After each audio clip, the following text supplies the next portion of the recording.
আমি ধ্বংস কইরা দেই। আল্লাহর পয়গম্বর ইব্রাহিম নবী বলে, জিবরাইল রে,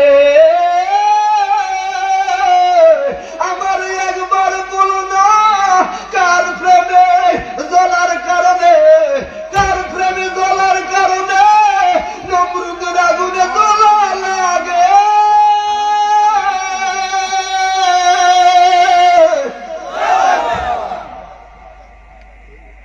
আরে যেই মাওলার প্রেমে ইব্রাহিম জ্বলার কারণে নমরুদের আগুনে জ্বলা লাগে, ওই মাওলা কি দেখে না? কয় দেখে।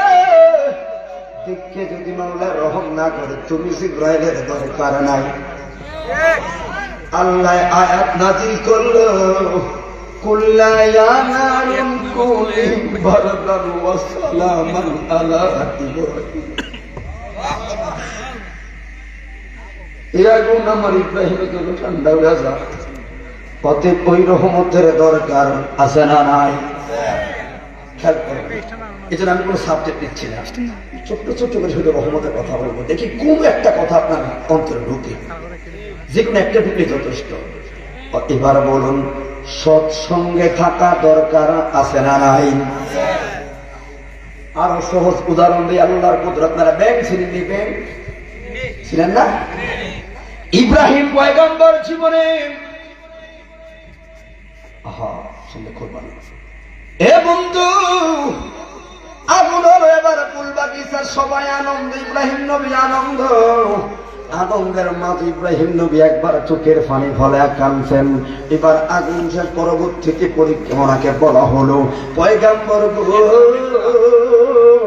আগুন ফুল বাগান হলো, আপনি আনন্দ, কিন্তু আপনাকে এক ভাগে চোখের পানি ফলাইতে দেখলাম আনন্দের মাঝখানে কারণ কি? ওই রে নমরুদের চামচারা বেঈমানেরা, এরা যত রশি টানবে তত আগুন বাড়বে। কারণ এরা তো সবাই হলো কাফের মুশরিক, এরা সবাই আমার ভালো চায় না, এরা সবাই চায় আমি ইব্রাহিম জ্বললা যাই রে। তার মানে এরা আমার খারাপ চায়। এরে বন্ধু, আমি যখন নজরে দেখলাম আল্লাহ তো আগুন ফুল বাগান বানাইলো, কিন্তু যখন রশি টানার মাঝখানে দেখলাম আমার আপন ফিতা দেয় রশি টানে রে, তখন আনন্দের মাঝে দুঃখটা সামলাইতে পারি না।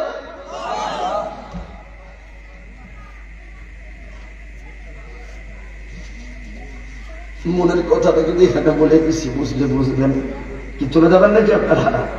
জবান খুলে বলুন আল্লাহু আকবার। এবার ব্যাঙের কথা বলি। এত বিশাল লোক ব্যাঙ আইসা প্রস্রাব করলো, প্রশ্ন করলো, ব্যাঙ রে পাগলা, এখানে যেই পরিমাণ আগুন লাগাইলো ফায়ার সার্ভিস, 50টা লাগাইলে তো আগুন নিভত না, ও তুই ব্যাঙ আইয়া প্রস্রাব করলে কেন? আগুন নিভানোর উদ্দেশ্য। ফায়ার সার্ভিস 10টা লাগাইলে আগুন নিভত না, তুই ব্যাঙের প্রস্রাবে কি নিভব? নিভত না, এটাও জানি। আগুন নিভত না কয় জানি, তোর ঘরে তুই প্রস্রাব করলি, চেষ্টা করছি। দুনিয়ার মানুষদেরকে সারা দিন আমি ব্যাঙ, আমি জানি আমার ছোট্ট প্রস্রাবের পানিতে আগুন নিভত না, তবে আমার উদ্দেশ্যটা হলো আগুন নিভানো। আমার উদ্দেশ্য সবাই দেখছে পয়গম্বরের বিরুদ্ধে রশি টানে, আর আমি আগুন নিভানোর উদ্দেশ্যে প্রস্রাব করলাম। আমি জানি আমার প্রস্রাবে আগুন নিভত না, কিন্তু আমি ব্যাঙ ইব্রাহিম নবীর পক্ষে থাকার জন্য কাজটা করলাম। নিকৃষ্ট একটা প্রাণী প্রস্রাব করে জাতিকে বুঝিয়ে দিছে আমি ইব্রাহিমের পক্ষে।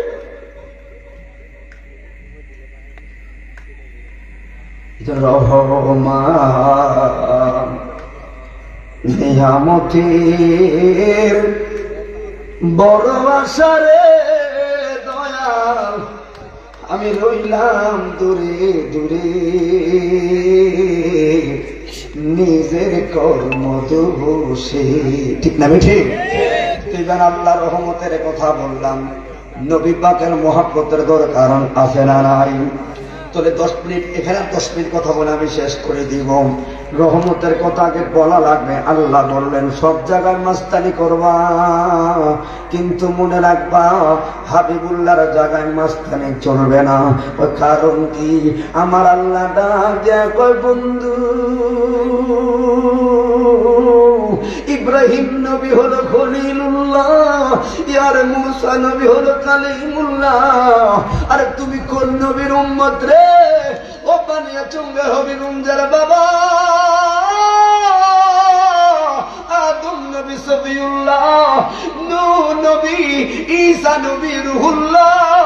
আর তোমার নবী আমার নবী হলো হাবিবুল্লাহ।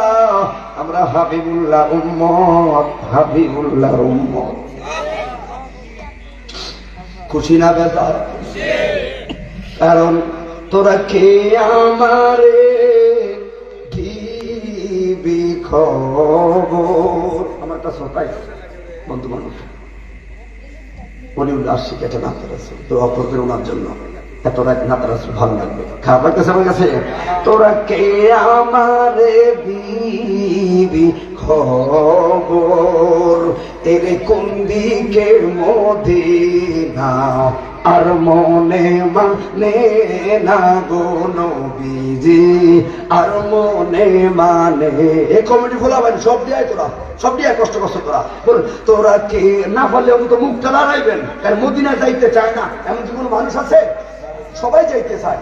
বলো তোরা কে আমার দিবি খবর, কোন দিকে মদিনা আর মনে মানে না গো নবী। বলো আর মনে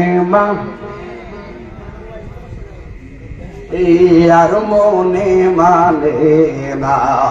কি বলতে চাই বাবা? নবীর মুহাব্বতের দরকার আছে না নাই? আসতে কই না, আছে না নাই? আগেরটা এবার শোনো, আল্লাহর নবীর মুহাব্বতের একটা হাদিস বইলা, তারপরে আমি কথাটা শেষ করে দিব। আনাস ইবনে মালিক রাদিয়াল্লাহু তাআলা আনহু, এত বড় একটা মাহফিল হলো, এখনো মনে হয় একটা পুরো হাদিসের তেলাওয়াত হয়। চট্টগ্রাম যাই, হাদিসের তেলাওয়াত না হলে মাহফিল করে থাকে। আনাস বিন মালিক থেকে বর্ণনা, আন্না রাসূলান ক্বালা ইয়া রাসূলুল্লাহ সাল্লাল্লাহু আলাইহি ওয়াসাল্লাম, এক যুবক নবীর দরবারে আইলো। আমার নবীর দরবারে এসে সালাম দিল গো, বলল ইয়া রাসূলুল্লাহ মাতা সাআতুন, বলুন না গো কিয়ামতটা কখন হবে? আমার নবী বললেন, পাগলা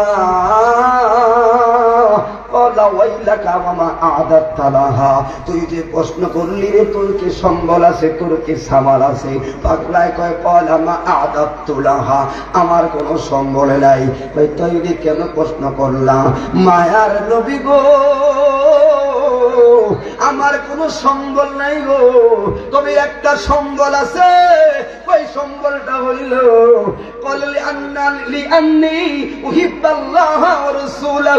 ওই সম্বলটা হইল আমি নবীকে বড় ভালোবাসি গো।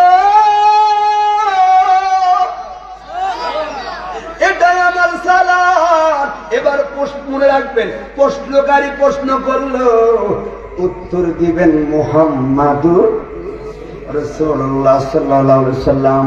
এখন প্রশ্নকারী উত্তরে যে পাগল, সিদ্দিক আকবর তো একই পাগল, আমরা তো একই সিস্টেমের পাগল, মুহাব্বতের পাগল।